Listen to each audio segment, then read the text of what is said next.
예, 자, 마무리 한 시간 더 나누는데, 이제 2페이지, 상단, 요한복음 11장 42절부터 이제 나갈 차례인데, 오전 두 번째 시간 그 말밑 부분에 나사로의 부활에 참여한 그런 축복을 일단 받아야, 즉 영이 거듭나는 살리심을 받아야 오는 부활, 예수 그리스도의 그 부활, 데살로니가전서 주 안에서 자던 자들이 일어날 때 함께 일어나는 그 부활에도 참여할 수가 있다.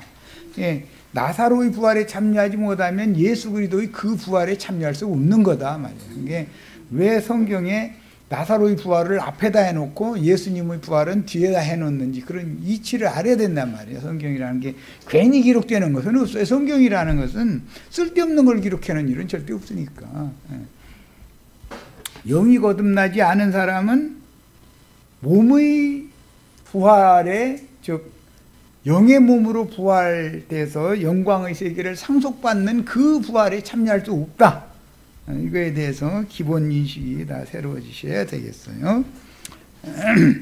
자, 이제 요한복음 11장 42절 갑니다. 항상 내 말을 들으시는 줄을 내가 알았나이다 그랬는데, 원문대로 직역하면 내 말을 들으시는 줄이 아니라 나를 들으시는 줄을 내가 알았나이다. 예수님, 하나님은 예수의 인격 자체를 들어주시고 받아주시는 것이 예수의 말만 들어주고 그런 뜻이 아니에요. 그 다음에 그러나 이 말씀하옵는 것은 둘러선 무리를 위함이니, 그 자리에는 마르다, 마리아, 위로하러 왔던 유대인들 다 지금 무덤가에 있는 예수를 둘러서 있는 중이죠. 그들을 위해서 지금 주님이 이런 기도를 하는 거다는 거예요. 아버지께 무리를 위함이니, 곧 아버지께서 나를 보내신 것을 뭐라고? 그들을 거듭나게 하고 예수 그리스도의 그 부활에 참여하게 하려고 메시아를 보내신 거예요.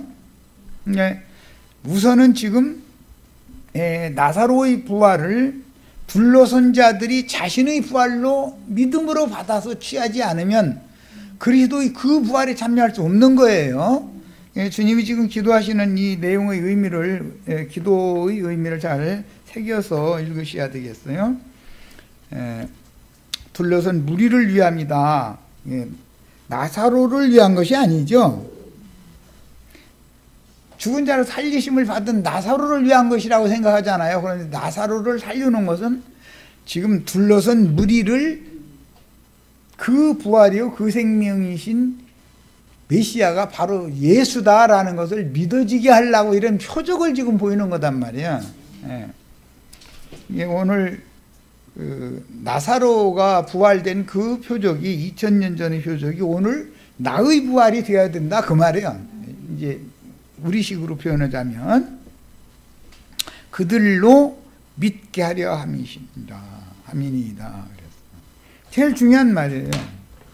오늘 이런 말씀을 나도한 형제랑 함께 한자리에 모여서 이런 말씀을 나누는 우리 형제 자매님들, 또 인터넷상에 이런 말씀을 듣는 분들을 위해서 이 말씀이 기록이 돼 있어야지, 그때 당시 몇 사람들만을 위한 것이다 이러면 우리와는 상관이 없으면 안 되는 거죠.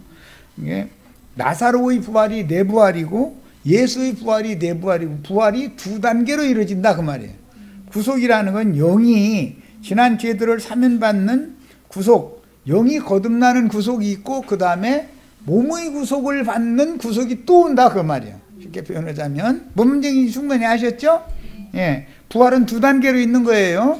영이 거듭나는 부활이 있고, 영의 몸으로 영광의 세계에 나타나서 오는 새 세상을 유업으로 받는 부활이 또 있는 거예요.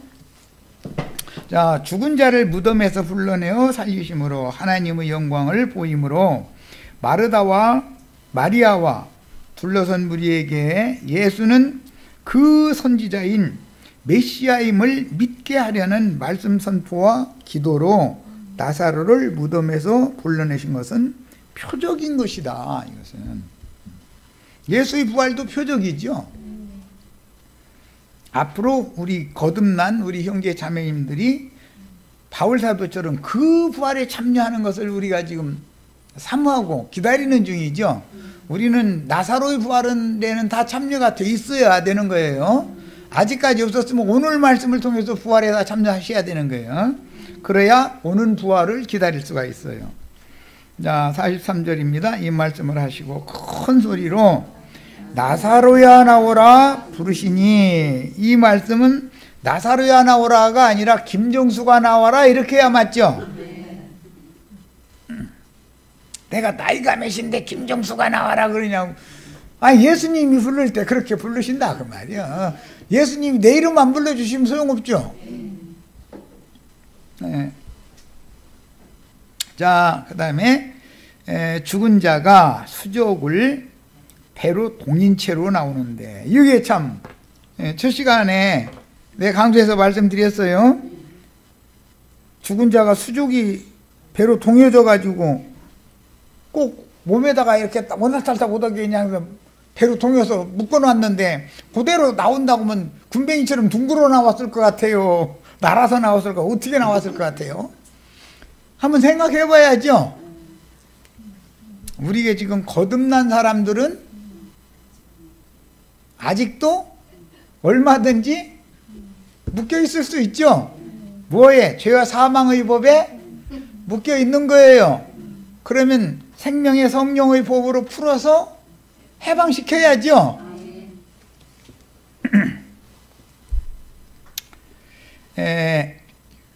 배로 동인체로 나오는데 거기다 대고 그 얼굴은 수건에 쌓였더라 그랬어요.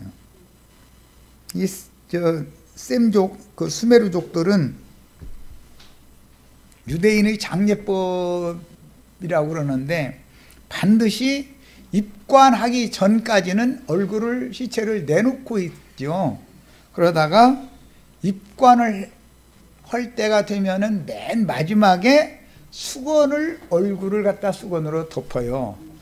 수건을, 얼굴을 덮기 전에 모든 친지 친척 다 와서 마지막 환송하죠. 쭉 돌아가면서 이렇게 관 옆에 돌아가면서 다 보게 하죠.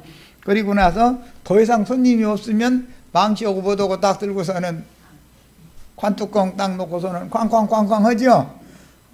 그러면 나중에 먼 나라에 가 있던 아들이 와도 아들 오면 야 관뚜껑 열으라 하겠지. 아들이 아버지 마지막 보내는데 내가 아버지 얼굴 못 보고 가라고는 할 수 없다 그러겠지. 그럼 이제 그럼 뭐 이제 저 벤치 갔다가 또 이제 못 빼야지 뭐. 아들이 아버지 그냥 보낼 수는 없지. 마지막 아버지 얼굴 마지막 보고 보내야지. 그런데 그런 경우가 많지가 않지. 입관한 다음에 아들이 와가지고 관뚜껑 열으라고 하는 경우는 나는 출산치료로 많이 다녀왔죠. 아직 그런데 한번 안 봐도 모르겠어. 자, 예수께서 이르시되 풀어놓아 다니게 하라 하시니라. 여기 우리 형제 자매님들도 나가서 이제 사람들 무덤에서 불러내신 다음에 다 풀어줘야죠. 나도한 형제가 혼자 하시라고 하지 말고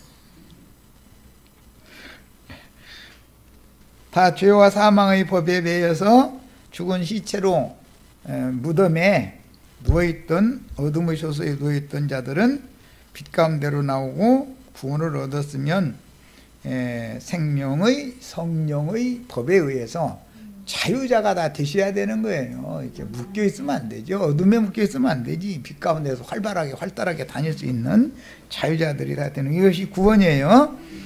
자, 무덤에 있는 자들 중에서 누구의 이름을 불러서 어둠과 죽음의 권세를 이기고 빛의 세계로 나오게 해 주시는 것은, 예수님 앞으로 나오는 것은 빛이신 하나님의 영광 앞에 나오는 거죠. 그런데 이런 경험이 있어야 하나님의 얼굴을 보는 것이 뭔가를 알 수 있는 거죠. 영광을, 하나님의 영광을 본다라는 말이 뭔 뜻인지 알 수가 있죠. 그리스도 예수 안에 있는 믿음의 비밀이다. 사람들이 믿는다 그러지만 그 믿음은 그리스도 예수의 믿음이야죠. 믿음의 주인이 누구예요? 믿음의 주요 또 온전케 하시는 예수를 바라보셔야 되겠어요.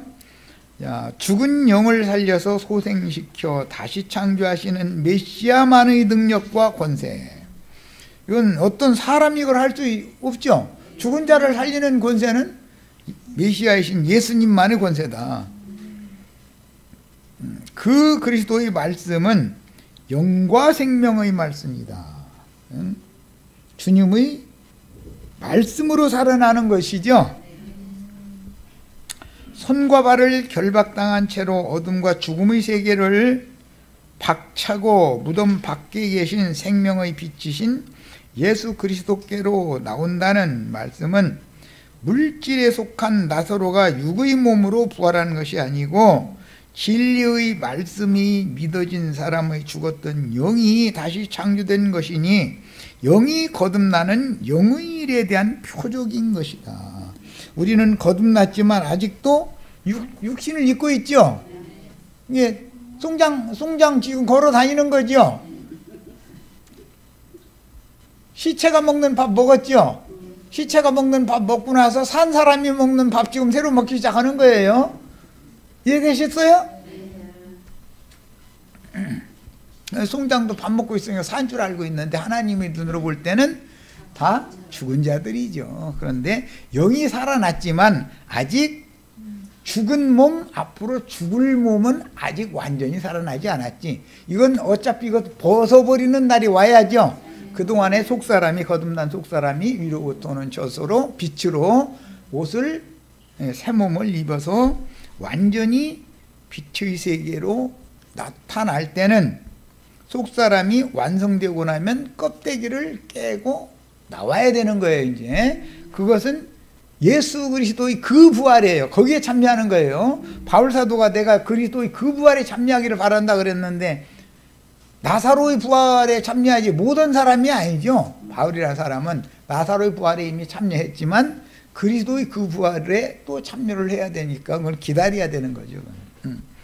두꺼운 수건으로 얼굴이 덮인 상태는 마음의 눈이 덮인 상태이고 하나님께 영광의 얼굴을 맞대고 나타날 수 없게 하는 육의 생각으로 굳어진 관념의 수견이 덮여 있다는 뜻이다.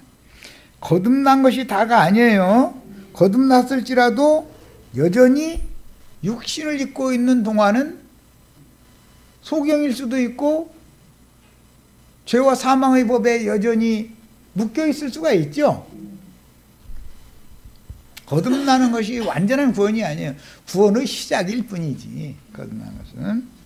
자, 결박당한 수족과 얼굴을 덮은 수건을 풀어놓아 줄 수 있는 분은 오직 메시아 자신뿐임에도 누구에게 이렇게 분부하신 것은 인자를 통해서 주님께서 그분의 일을 수행하신다는 것을 보여줍니다.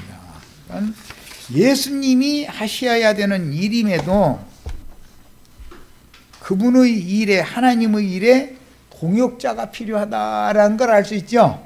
그럼 우리 형제 자매님들이 다 실제로 나가서 전도를 잘 하시면 실제로 풀어서 자유롭게 다니게 해줄 분은 예수 그리스도의 성령이지만 형제 자매님들이 가서 수고를 해야 된다. 그래야 성령의 역사가 있을 수가 있는 거다. 그러면 가만히 있는데 성령이 와서 구원하고 이런 것은 없는 거죠. 그러니까 기독교계의 예정론이라는 것이 맞아요, 안 맞아요? 예정론은 나는 믿기 싫어서 영 안 믿으려고 가만히 있는데 구원하시고 예정됐으니까 믿는 거잖아요. 우리는 구원받기 예정돼서 믿었어요. 그리스도의 은혜가 임해서 주님이 오셔서 믿음을 주셔서 믿어졌어요. 네, 너무 중요한 얘기였으니까 이것도 시험 문제 이제 시험 치를 거예요. 그런데 한 자리에서 같이 배워놓고 나도 나중에 시험 보면 엉뚱한 소리 하는 사람이 꼭 나와. 그거 보면은 이상하더라고.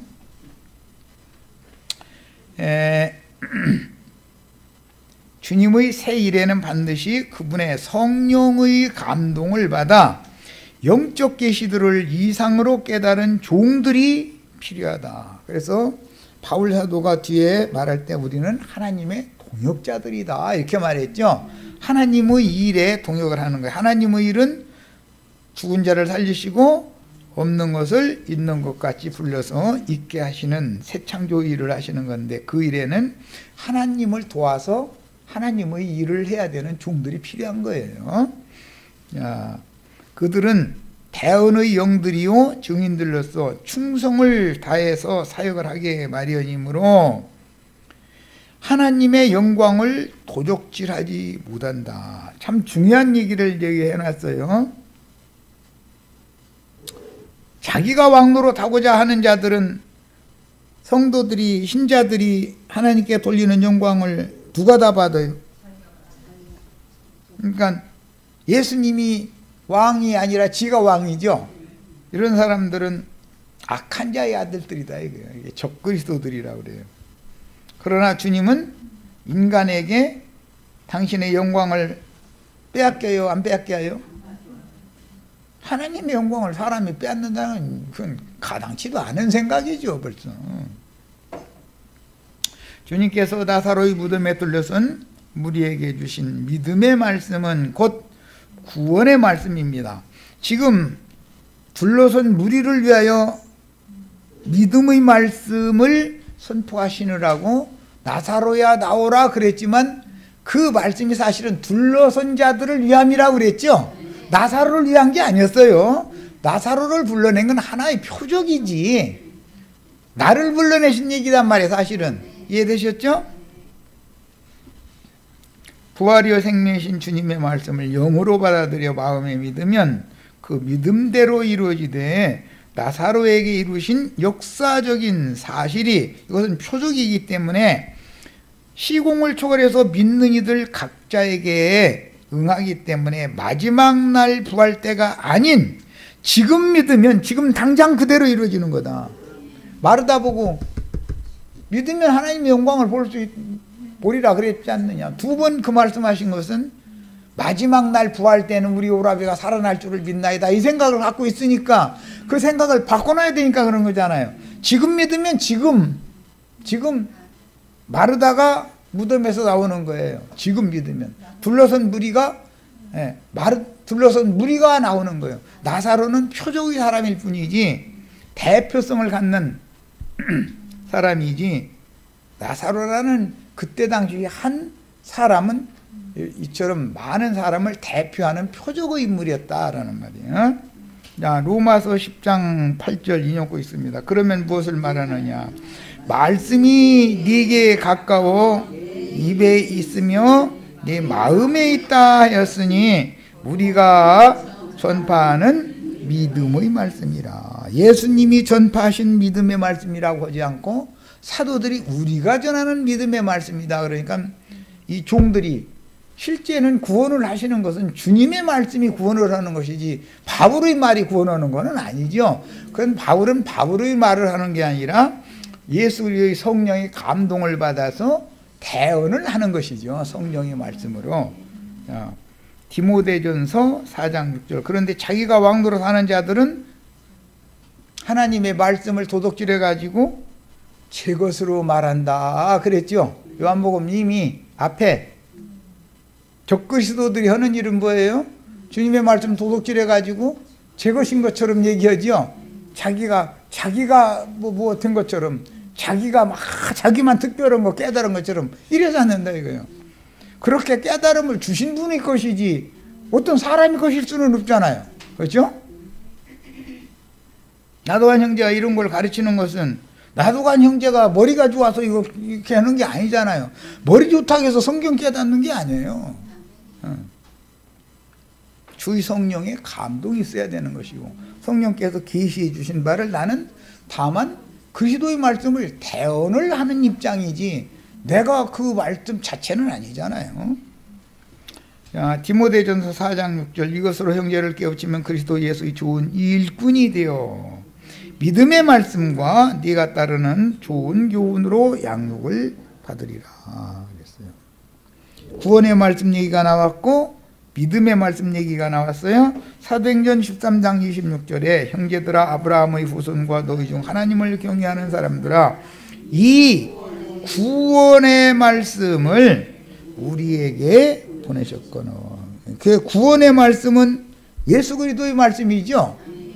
성령이 교회들에게 하는 말씀이 구원의 말씀이지 어떤 사람이 하는 말이 구원의 말씀은 아니잖아요. 그런데 사람이 말로 하면 안 된다. 그래서 대언을 해야 된다. 이게 성령이 말하게 하심을 따라서 말을 해야 되는 거다. 이런 말이에요. 그래서 너희가 말을 하려거든 하나님이 말씀하시는 것처럼 말을 해라. 인간이 어떻게 하나님 말씀하시는 것처럼 말합니까? 성령이 감동을 받은 것을 말을 해야 되는 것이죠. 계시가 있는 얘기를 해야 된다 말이에요. 그러므로 이달락의 말씀이 어떻게 오늘의 나에게도 적용되는지 깨닫기 위해서는 우선 돌로 문이 막힌 무덤에 대해서 영감으로 계시를 받아야 하며, 나는 문이 삼중으로 잠겨있던 자였었죠. 맨 껍데기는 철된 문으로 잠궈놨어. 그런데 그 문들을 여는 열쇠를 주님의 계시를 사도들에게 위임하시고 떠나셨죠. 그러니까 열쇠를 잘 사용해야지. 자, 무덤 문을 막은 돌을 옮겨주는 힘센 천사의 도움을 받도록 그 영의 보내심을 받은 대언의 영으로 사역을 수행하는 증인들을 만나서 그 영의 말씀을 대언하는 신부 교회의 증거를 영으로 듣고 깨달아 마음에 믿어져야 하는 문제다. 동역자들을 반드시 필요로 하시는 거예요. 주님이 구원자시지만 주님이 허공에 앉아서 구원할 수 있는 건 아니죠. 보내심을 받은 자가 있어야 하고, 보내심을 받은 자는 반드시 전파하기 마련이고, 전파하는 소리를 들을 귀가 열려야 되는 것이고, 보내신 자가, 보내심을 받은 자가 없으면 전하는 자가 없을 것이고, 전하는 자가 없으면 어떻게 믿을 거냐 이거예요. 모든 것이 질서정연하게 움직여져야 되는 거죠. 주님은 오라비의 무덤 앞에서 슬퍼하는 마르다, 마리아와 둘러선 무리에게 무덤을 막은 돌을 옮기라고 하셨고, 마르다에게 이르시되 내 말이 네가 믿으면 하나님의 영광을 보리라 하지 않았느냐 하시니, 마르다 마리아 함께 둘러선 무리가 예수께서 메시아임을 믿게 하려고 말씀과 기도로, 사실은 무덤문이 열린 것이지 마리아나 마르다가 힘이 세서 그 무덤문을 열어놓은 게 아니에요. 그렇죠? 무덤문을 여는 것은 예수님의 말씀과 기도로 나에게 되는 일이다 이거예요. 돌을 옮겨 놓으니 뭘로? 말씀과 기도로. 주님께서 돌을 옮겨 놓은 예수께서 마르다 마리아와 함께 둘러선 유대인들이 예수를 메시아로 믿어지게 해달라고 기도를 했고, 그 다음에 큰 소리로 불러서 나사로야 나오라 하니까 실제로 나사로가 이제 나온 거예요. 그것을 목격을 한 거예요. 자, 이 말은 나사로를 죽은 자 가운데서 불러내신 것을 보았다라는 말은 영감으로 계시를 받았다라는 말인 것이지, 영감으로 깨달았다 그 말인 것이지, 육신이 죽었다가 육신이 살아난 걸 본 게 아닌 거예요. 이걸 잘 생각을 하셔야 돼요. 육신이 죽었다 살아났다면 결박당한 육체가 어떻게 나와? 말이 되는 소리예요. 주님의 기도가 아버지께 연락되어 나사로가 누워있던 무덤이 열리니 무덤 속에 있는 나사로의 이름을 불러서 주님께로 불러내어 죽은 자들 가운데서 살아난다면, 예수를 그 부활이요 그 생명이라고 믿은 이들은 나사로의 죽음과 장사와 부활은 곧 자신들의 죽은 영을 살려서 세움으로 거듭남을 위한 표적이다라는 것이 깨달아지게 될 거다 이거예요. 이것이 깨달아지면 예수만이 메시아다라고 믿게 마련이죠. 이제 예수님은 말씀은 죽은 자도 살리는 능력이 있다는 것을 믿어야 될 거 아니에요. 그럼 이것은 믿어져야 되는 문제잖아요. 그러니까 나사로가 실제로 살아난 것은 하나의 표적이고, 누구를 위한? 둘러선 많은 무리를 위한 표적인 것이다.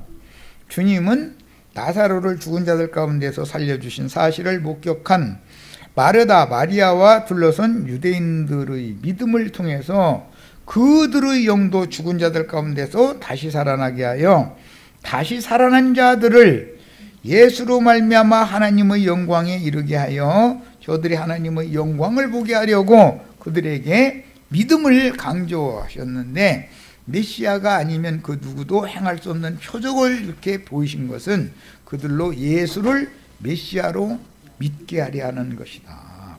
이 말은 그들은 오늘의 우리를, 그렇죠? 나사로의 부활은 오늘의 우리를 거듭나게 하려는 것이다. 거기에 대한 표적이다. 43절 큰 소리로 나사로야 나오라 부르시니 죽은 자가 수족을 배로 동인 채로 나오는데 그 얼굴은 수건에 쌓였더라. 무덤에서 나왔지만 여전히 죽은 자 모습이다 이거예요. 결박당한 상태고 얼굴은 하나님의 얼굴을 볼 수 없는 상태다 이거예요. 영광을 볼 수 없는 상태. 야, 예수께서 이르시되 사람을 불러내놓고 나서는 풀어놓아서 다니게 하라. 그러면 누가 결박한 수족을 결박한 사탄의 끈인 죄와 사망의 법이라고 하는 율법의 저주의 끈을, 사슬을 누가 끊어주겠어요? 실제로는 예수 그리스도의 성령께서나 하시는 일이지 사람이 하는 게 아니죠. 그런데 왜 풀어주어서 풀어놓아서 자유롭게 다닐 수 있게 해줘라 그랬겠어요? 이것은 하나님의 일은 먼저 계시를 받은 선지자들, 선각자들을 필요로 한다. 그들이 가서 대언을 하면 듣는 사람은 성령의 말씀으로, 하나님의 말씀으로 듣는 거죠.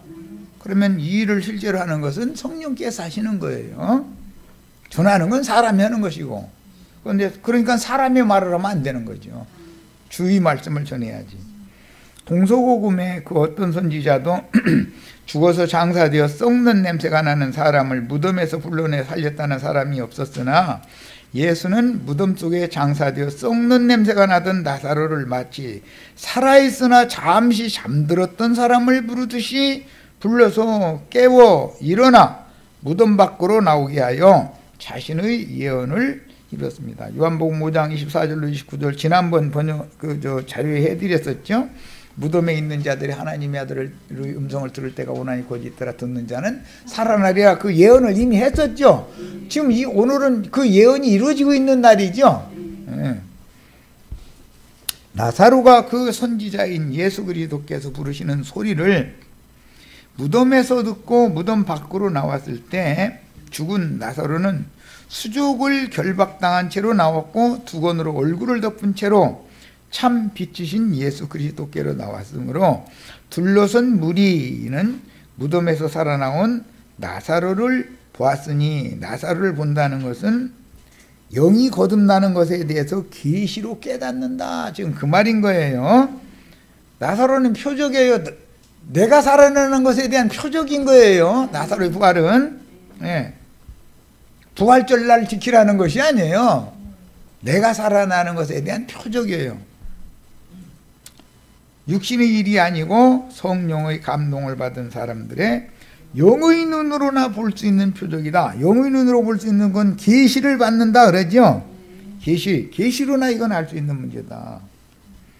본문에서 우리는 많은 의미를 상징하는 말씀이라는 사실을 깨달아야 하는데, 첫째로는 수족이 결박당한 사람이 어떻게 어둠이 가득한 굴 속의 무덤에 누워있다가 일어나서 제발로 걸어 나올 수 있는지를 생각해 보아야 하며, 이건 꼭 생각을 해봐야 돼요. 그냥 무조건 믿으면 안 돼. 얼굴이 덮여서 보이지 않는데 어떻게 굴 문을 찾아서 무덤 밖으로 나올 수 있었는지. 군뱅이가 예를 들어 둥그러서 나왔다 그러면, 아니 군뱅이가 어디로 가야 굴 밖으로 나가는 문인지 어떻게 알아서 아무데나 막 불러만 다니면 돼?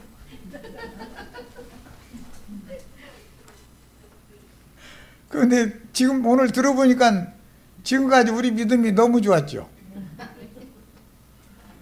그럼 뭐라고 그래? 맹신자라고 그래. 맹신자. 무턱대고 믿는 거예요. 그냥 자기 관념을 따라서. 성경이 말하는 의도가 그러니까 계시가 안 오는 거예요. 내가 믿는다고 생각하고 그냥 뭐가 다서로 부활했어. 뭐 잃어버리면 계시가 올 수가 없는 것이죠. 영감을 받아서 성경이 말하고자 하는 계시를 깨달아야 합니다. 그러므로 믿음이라는 건 계시를 통해서 오는 거예요. 본문을 읽을 때는 구울 무덤을 막은 돌은 누가 옮겼으며 힘센 천사가 옮겨주는 거죠. 어떻게 수족이 결박당한 사람이 일어나서 제 발로 걸어서 밖으로 나올 수가 있었고, 얼굴이 수건으로 가려준 사람은 볼 수도 없는데 어떻게 열린 문을 찾아서 짐승의 세계를 죽음의 세계를 떠나 예수께서 부르시는 생명의 세계로 나왔는지 계시를 받아 영으로 깨달아서 믿음의 능력과 권세로나 실현할 수 있는 영의 일들이 마음에 믿어져야겠어요. 이게 믿음의 비밀이에요. 네가 믿으면 하나님의 영광을 보리라. 이 말씀이 오늘 나에게 응해야죠. 오늘 나에게 응해야 돼요. 그러면 어떻게 유대인의 장례법에 따라서, 자, 요한복음 19장 40절 읽어보겠습니다. 이제 역사에서는 수메르 민족이라고 그러는데 그 셈족이라고 그러죠. 그 수메르인들은 장례를 하는 절차와 법도가 있다 이거예요. 예수님 죽었을 때도 그래서 유대인의 장례법에 따라서 장례를 했죠. 요셉이 죽었을 때 멋대로 장례하는 게 아니죠. 야곱이 죽었을 때 멋대로 장례하는 게 아니죠. 법도가 있는 거예요. 유대인의 장례법이라고 하는. 야, 요한복음 19장 40절 한 절 빨리 읽고 자료로 다시 돌아갑니다. 이 예수의 시체를 가져다가 유대인의 장례법대로 그 향품과 함께 세마포로 쌓았더라 그랬어요. 야곱이 죽었을 때도 유대인의 장례법대로 향재료를 넣고 이렇게 장례를 했죠. 그런데 애굽 땅에다 장례하지 않고 멀고 오면 야곱의 조부가 마련해 놓은 막벨라밭 굴까지 가서 장례를 했어요.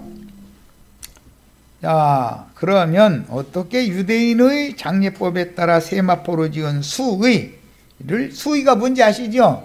시체 마지막 보낼 때 입혀주는 옷 수의라고 그래요. 수의를 입혀서 장사 지낸 시체가 수족이 결박당하였고 두건이 얼굴에 덮인 채로 구울 무덤 밖에서 부르시는 예수께로 나왔고, 둘러선 무리가 살아서 무덤 밖으로 나온 나사로를 보고 누가 그를 결박한 수족을 풀어주었고 두건을 벗겨주어서 자유로이 다니게 했을까? 이것을 생각해봐가면서 읽어야 되지 않냐 이 말이야. 실제로 이 일을 하시는 분은 예수 그리스도의 성령이에요. 그런데 예수 그리스도의 성령이 어떤 일을 하시고자 하면 사람을 필요로 한다 이거예요. 이 일에 우리 형제 자매님들이 다 쓰임 받기를 바래요.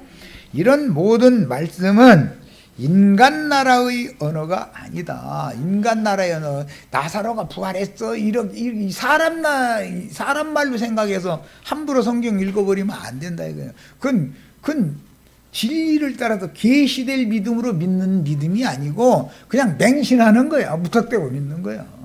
그런 믿음은 구원을 못 받는 거죠. 계시로 믿어졌어야 되는 것이죠. 깨달음이 한 것이, 영적 사실이 확실한 것이 내 마음에 믿어졌어야 계시될 믿음이 나를 구원할 수 있어요. 자, 그러므로 이런 모든 말씀은 인간 나라의 언어가 아니고 영의 세계를 말씀하신 성경으로 계시하신 비밀을 영감으로 깨달아 마음에 믿어지게 하는 말씀이라는 사실을 증명해 주므로 천연적인 사고에 따라서 나사로의 부활을 육의 몸의 부활이라고 인간적인 관념으로 해석하면 성경의 의도가 크게 훼손될 수밖에 없다.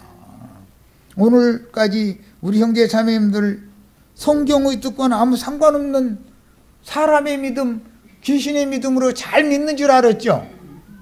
그런데 그 믿음으로 구원받는 게 아니에요.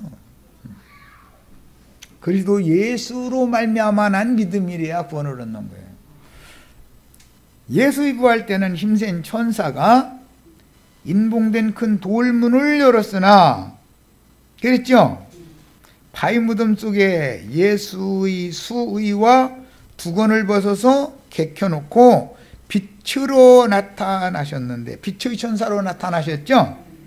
무덤 속에는 수의가 발 쪽에, 머리 쪽에 개켜져 있었죠.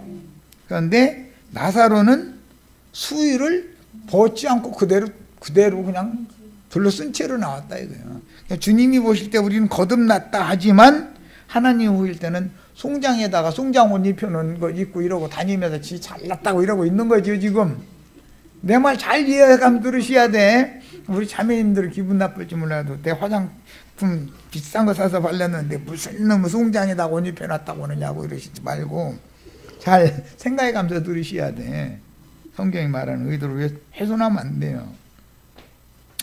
자, 나사로는 왜 예수님처럼 무덤 속에다가 수의를 벗어놓지 않고 수의를 입은 상태로 나왔을까? 이것은 우리는 거듭나서 사망에서 생명으로 옮겨졌지만 하나님이 보실 때 혈육의 이 겉사람, 옛사람의 장막을 입고 있는 동안은 송장 옷 입혀는, 시체 옷 입혀는 거 입고 이러고 돌아다니는 중이죠.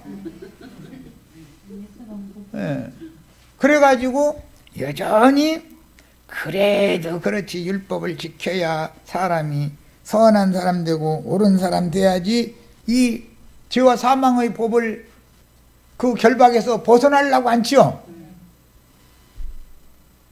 무슨 영의 세계가 따로 있어. 죽어봤어? 죽으면 그뿐이지. 안 보이니까 그 소리 하는 거죠. 얼마든지 거듭난 사람도 이러고 다닐 수 있는 거예요.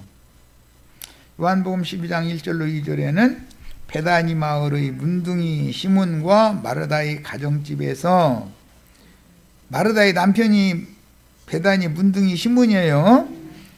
예수와 동행하던 지자들이 함께 모여서 예수를 위해서 잔치를 할 때, 예수를 위해서 잔치한다 그랬는데 이것은 예수의 장사를 위한 잔치를 하는 거예요. 실제는 부활한 나사로도 그 자리에 참여하여 주의 말씀을 들었으므로 문둥이 촌인 그곳에 찾아오신 대제사장이신 예수를 만나보려고만 하는 게 아니라 죽은 자 가운데서 살아난 나사로도 보려고 유대인들이 많이 모여들었다는 거예요. 그러니까 나사로는 뒤에 남은 사람들을 위한 부활의 증인으로 표적의 사람이 된 것이다.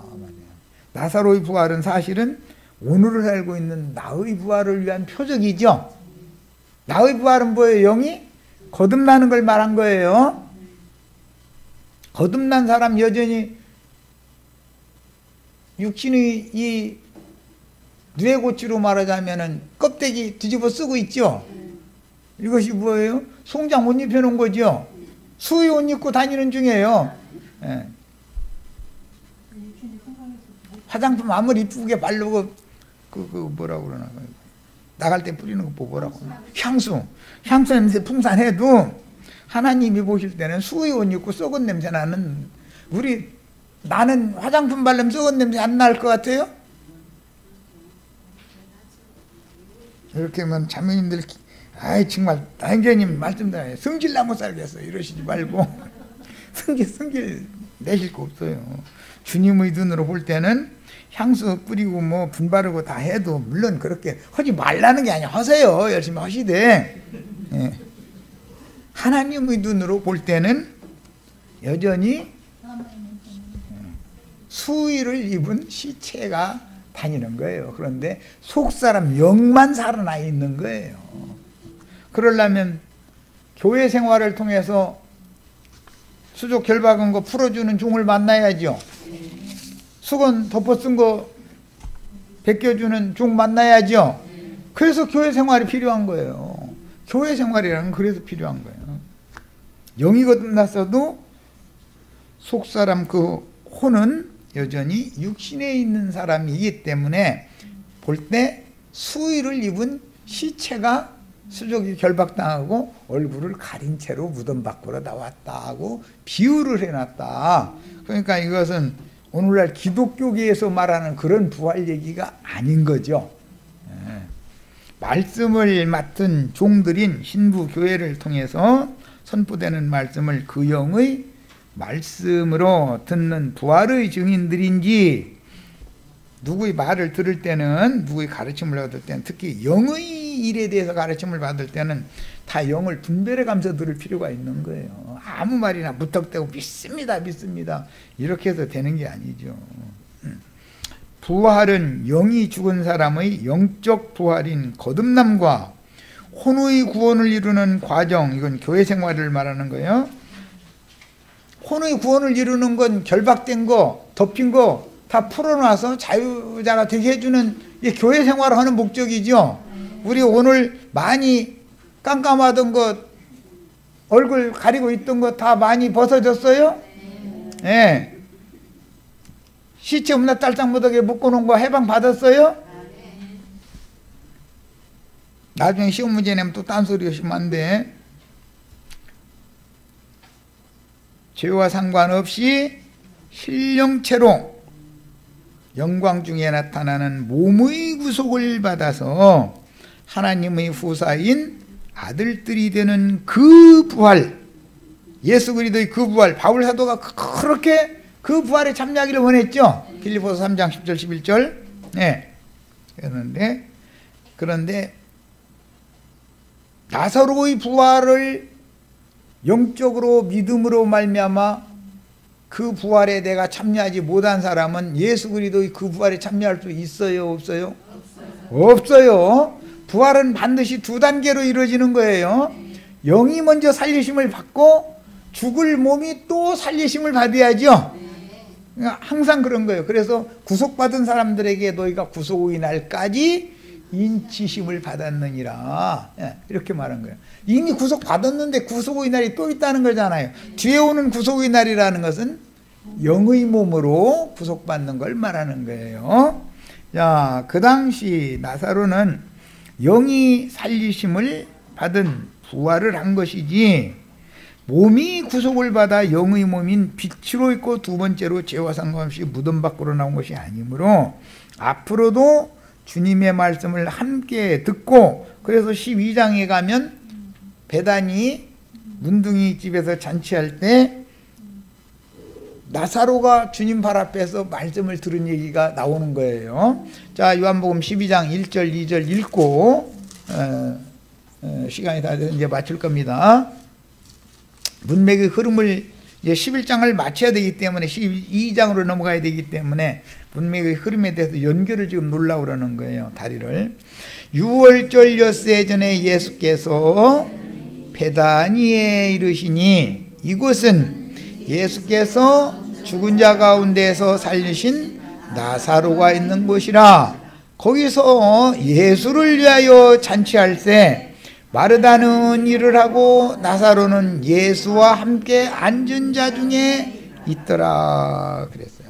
그러니까 나사로가 살아나가지고 주님과 제자들이 모여서 말씀 잔치하는데 참여해서 말씀드려야죠.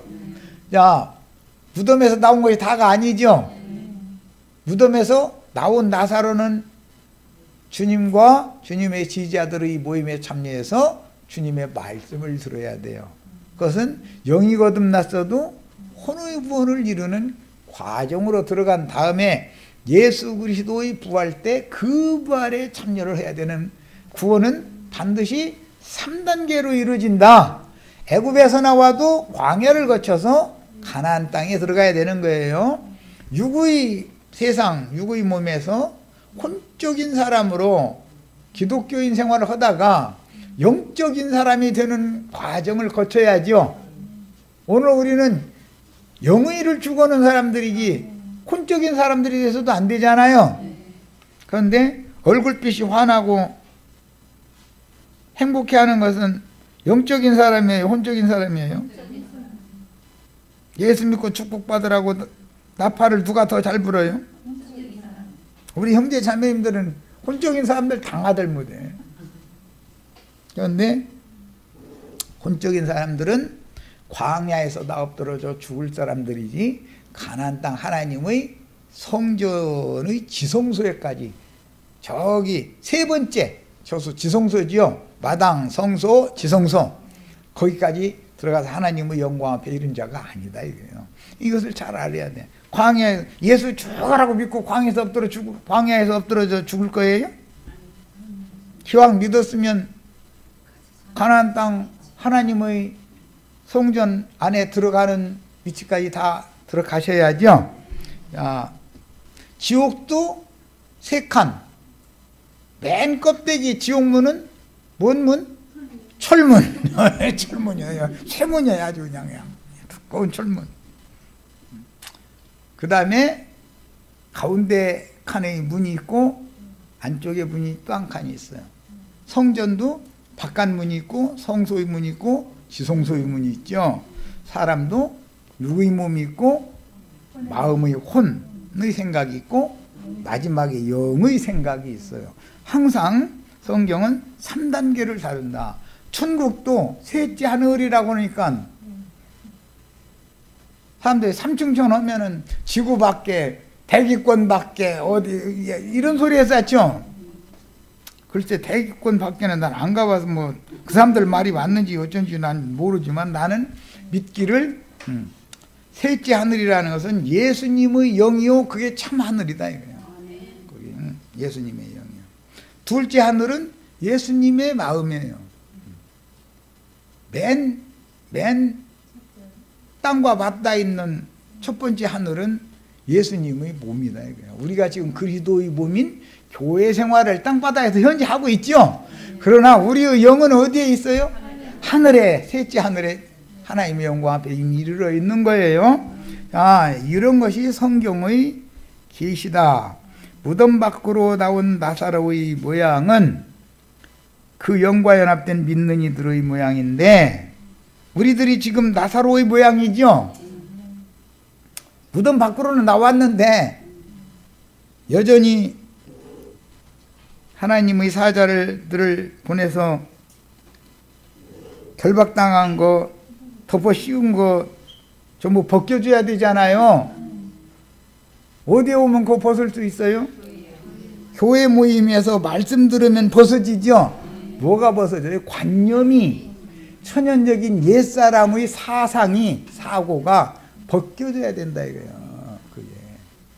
그게 벗겨져야 영의 세계가 드디어 보이기 시작하는 거다. 영의 음성이 들리기 시작하는 거다. 자, 그런 말이에요.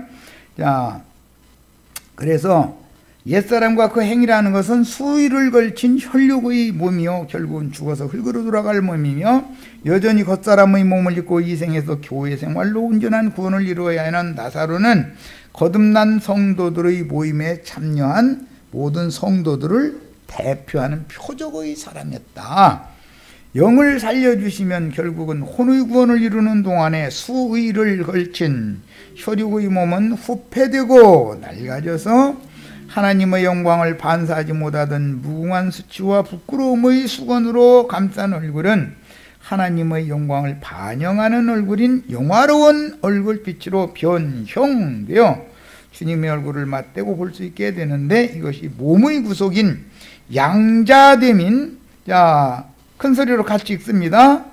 헬라어로 휘오스 아들이라는 뜻이에요. 와 띠떼미 만들다의 합성어인 휘오데시아요 그 부활에 참여한 구원의 완성이다. 우리는 지금 아들의 명분은 있지만 휘오데시아는 안 돼 있죠. 이건 이제 다음 시간에 다음 화요일 날 더 나가는 말씀을 나눌 겁니다. 오늘은 여기까지서 마칩니다.